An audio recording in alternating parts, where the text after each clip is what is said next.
안녕하세요 여러분. 그동안 정말 많이 요청 주셨던 제 데스크 테리어 환경, 참고가 될 만한 아이템들 기준으로 하나씩 소개해 드릴게요. 가장 먼저 보여드릴 건 데스크 테리어의 핵심인 책상인데, 저는 에렉투스 슈퍼매트 모션 데스크를 사용하고 있어요. 책상 크기는 가로 2200에 세로 950, 그리고 상판 두께도 28mm로 꽤 넉넉해요. 그리고 제가 이 책상을 선택한 가장 큰 이유는 안정감 때문인데요. 책상 자체가 워낙 묵직해서 세게 타이핑을 하거나 높낮이를 조절해도 흔들림이 거의 없어요. 사실 세로 깊이가 950이라 좀 과한가 싶을 수도 있는데, 저처럼 스피커와 거리를 충분히 두려면 이 정도 사이즈는 권장해드려요. 다음 책상 하단 선 정리 영역도 잠깐 보여드릴게요. 책상에 장비가 많다 보니 연결되어 있는 선들이 굉장히 많죠. 데스크 셋업에서 선 정리는 정말 중요한 부분인데, 관련해서는 제가 예전에 제작한 선 정리 영상과 동일해서 그 영상을 참고하시면 돼요. 다음 모션 데스크 컨트롤러는 LED 디스플레이가 있는 리낙 DPI 1C 모델을 사용하고 있어요. 현재 높이가 숫자로 바로 보여서 조작하기 편하고 작동 방식도 아주 직관적이에요. 패널을 꾹 누르고 있으면 책상이 움직이고, 위나 아래 방향으로 두 번 가볍게 따닥 쳐주면 미리 즐겨찾기 해둔 높이로 자동으로 올라가고 내려가죠. 그리고 전용 앱으로도 설정과 컨트롤이 가능해서 나름 유용하긴 한데, 앱 컨트롤을 한번 세팅해두면 사실 거의 사용한 적은 없었던 것 같아요. 다음 의자는 허먼밀러 에어론 CD 미네랄 B사이즈에 헤드레스트는 아틀라스를 추가해서 사용 중이에요. 예전 직장 생활을 할 때 에어론을 워낙 오래 사용해서 그런지 저한테는 이 의자가 가장 편한 것 같아요. 그리고 좌판을 앞뒤로 조절하는 슬라이딩 기능이 없어서 아쉽긴 한데, 장시간 작업할 때 허리 부담이 확실히 적어서 결국 다시 찾게 되는 의자예요. 특히 이 모델은 알루미늄 소재가 섞여 있어서 디자인도 정말 괜찮아요. 밝은 그레이 톤의 미네랄 컬러랑 방 전체의 화이트 톤이랑도 아주 자연스럽게 어울리죠. 구매할 때 한 가지 팁을 드리면, 팔걸이 소재를 선택할 때 가죽보다는 우레탄을 추천해드려요. 가죽, 우레탄 모두 사용해봤지만 우레탄이 오염이나 변색 스트레스가 덜해서 실사용 만족도는 가격이 더 저렴한 우레탄이 훨씬 높았어요. 다음은 데스크의 중심인 모니터예요. 저는 LG 울트라기어 45GX 9502A 모델을 사용하고 있어요. 이 모니터는 5120-2160 해상도가 핵심이라 기존 24인치나 32인치 듀얼 모니터를 쓸 때보다 훨씬 쾌적해요. 처음엔 커브드 방식이라 영상 작업용으로 걱정이 많았지만 막상 써보니까 오히려 작업 환경도 편해졌어요. 그리고 무엇보다 넓은 화면 덕분에 게임 몰입감도 정말 뛰어나요. 특히 제가 자주 하는 콜 오브 듀티 블랙옵스 7 멀티플레이를 할 때 확실히 체감되고, 단점이라면 모니터를 바꾸고 게임하는 시간이 좀 늘었어요.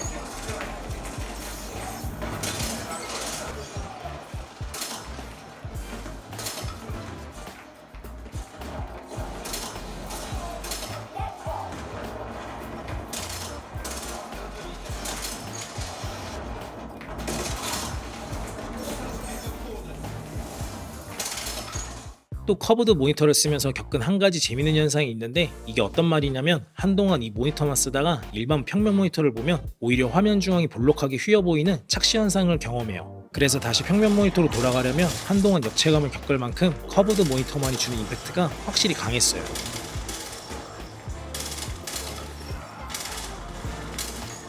다음 모니터 하면 어거트론 HX 고중량 모델을 사용 중인데, 45인치의 무거운 무게를 단단하게 잘 지지해줘서 만족하고 있어요. 다음은 제 데스크 환경의 하이라이트라고 볼 수 있는 오디오 시스템이에요. 스피커는 제네렉 8331A 화이트 모델을 사용하고 있는데, 이 제품의 핵심은 바로 동축 3웨이 설계라는 점이에요.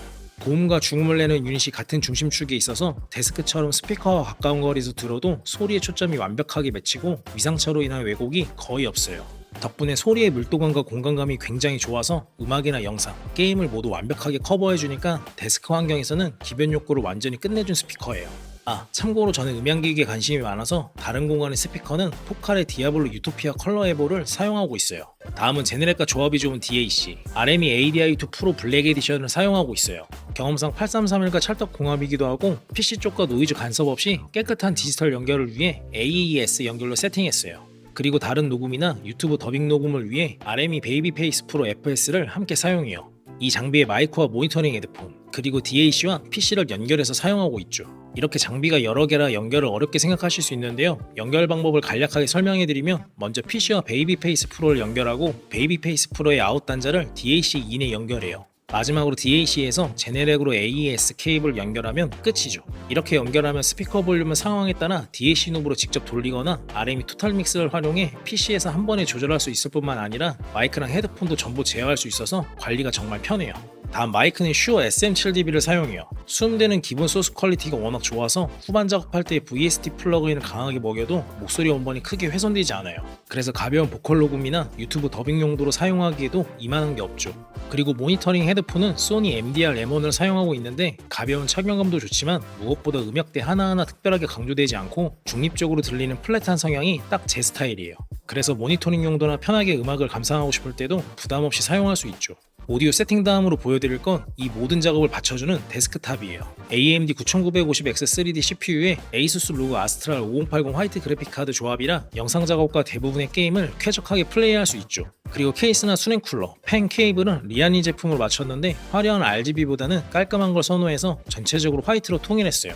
팁을 하나 드리면 리아니 LCD 펜으로 전체를 도배할 필요는 없고 시야에 잘 보이는 측면에만 3개 정도 장착하는 걸 추천드려요. 그리고 이 데스크탑과 다양한 장비들을 하나로 묶어주는 허브는 칼디지 TS5 썬더볼트 5 독을 사용해요. ASUS X870 메인보드 후면에 있는 USB 4 포트에 연결해서 사용 중인데요. 규격상 칼디지 TS5가 오버스펙이지만 보드와 호환성도 좋고 지금까지 끊김 현상이 단 한 번도 없어서 굉장히 만족하면서 사용하고 있어요. 또 데일리로 촬영할 일이 많다 보니 책상 우측 아래에는 렉사 CF 익스프레스 카드 리더기를 붙여두고 쓰고 있어요.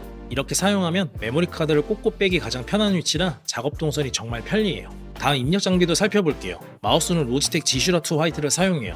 작업이나 게임 성능은 완벽하지만 재질 특성상 1년도 안 돼서 변색이 오는 건 좀 아쉽고 전 FPS 게임도 주로 하는 편이라 조만간 슈퍼스타이크로 교체할 예정이에요. 그리고 마우스 충전은 이메이션 마그네틱 충전독을 쓰고 있는데 매번 케이블을 꽂을 필요 없이 올려두기만 하면 돼서 화이트 데스크를 깔끔하게 유지하는데 좋은 역할을 해요. 다음 키보드는 사이버보드 알포 비반 모델에 GMK 클래식 베이지 키캡을 매치했어요. 여기에 포인트로 ESC와 엔터키에만 GMK CIL 키캡을 사용했죠. 솔직히 사이버보드는 가격 대비 연결 로드가 잦은 편이라 제가 사용하는 제품 중 가장 추천하기는 어렵지만 디자인 하나만큼은 정말 유니크해서 그냥 사용하고 있어요.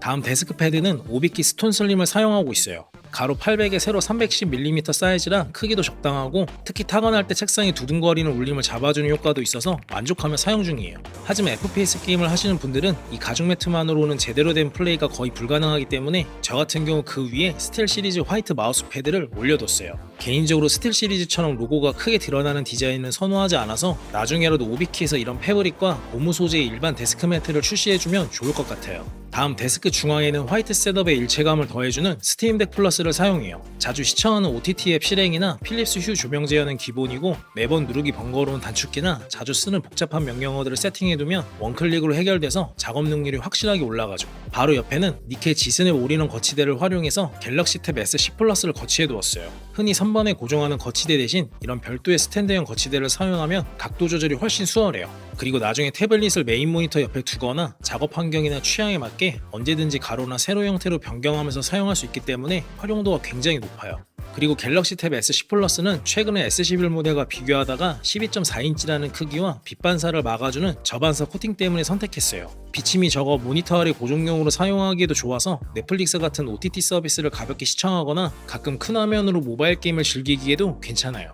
그 옆에 스마트폰 충전기는 벨킨 울트라 차지 프로 모델을 사용해요. 개인적으로 디자인은 물론 성능 면에서도 현존 데스크 테리어 끝판왕 충전기라고 생각해서 거치형 스마트폰 충전기를 고민하시는 분들께 이 모델 강력하게 추천드려요. 다음 책상 위에는 오프레임 스틸로 화이트 선반을 올려두었는데요. 선반 크기는 가로 1200, 높이 120, 깊이 250mm이고 원래 가운데 스틸판이 들어가지만 저는 장비 높이가 걸려서 그냥 빼고 세팅했어요. 이렇게 선반을 활용하면 수납 공간 높이를 650mm 정도 확보할 수 있어서 지저분한 선들도 가리고 동시에 데스크를 훨씬 안정감 있게 꾸밀 수 있어요. 다음은 방 조명 세팅도 보여드릴게요. 책상 뒤에는 필립스 휴 그라디언트를, 모니터 뒤에는 필립스 휴 플레이 그라디언트를 부착해서 사용 중이에요. 현재는 아쉽게도 45인치 전용 모델이 없어서 예전에 쓰던 32인치 전용 모델을 그대로 사용하고 있는데 아직까지는 빛이 크게 부족하다는 느낌은 받지 못했어요. 그리고 데스크 옆에 있는 ATCR 선반 위에는 데스크의 전체적인 분위기를 완성해주는 포인트 조명으로 아르테미드의 내신호 조명을 올려두었어요. 저는 여기에 필립스 휴 스마트 전구를 4개 끼워서 전체 휴 시스템과 연동해서 사용하고 있고 ATCR 선반의 알루미늄 질감과 조명의 따뜻한 빛이 어우러져서 공간의 중심을 딱 잡아주는 느낌이 참 좋아요. 지금까지 저희 데스크 테리어 환경을 하나씩 소개해드렸는데요. 저도 처음부터 이런 장비들을 사용했던 건 아니에요. 사회생활을 시작하고도 수년간 대략 1, 2만 원 상당의 기본 마우스나 키보드, 스피커로 시작했죠. 그렇게 오랜 시간 다양한 기기들을 직접 경험하고 제 취향을 찾아가는 과정을 거치다 보니 지금의 데스크 환경까지 오게 된 것 같아요. 결론은 제 셋업이 정답은 아니지만 각자의 속도에 맞춰 데스크를 채워나가는 과정에 아주 작은 도움이라도 되었으면 좋겠어요. 오늘 보시면서 궁금하신 점이나 여러분만의 데스크 꿀템이 있다면 언제든지 댓글로 남겨주시고, 그럼 오늘 영상이 도움이 되셨다면 좋아요와 구독 부탁드릴게요.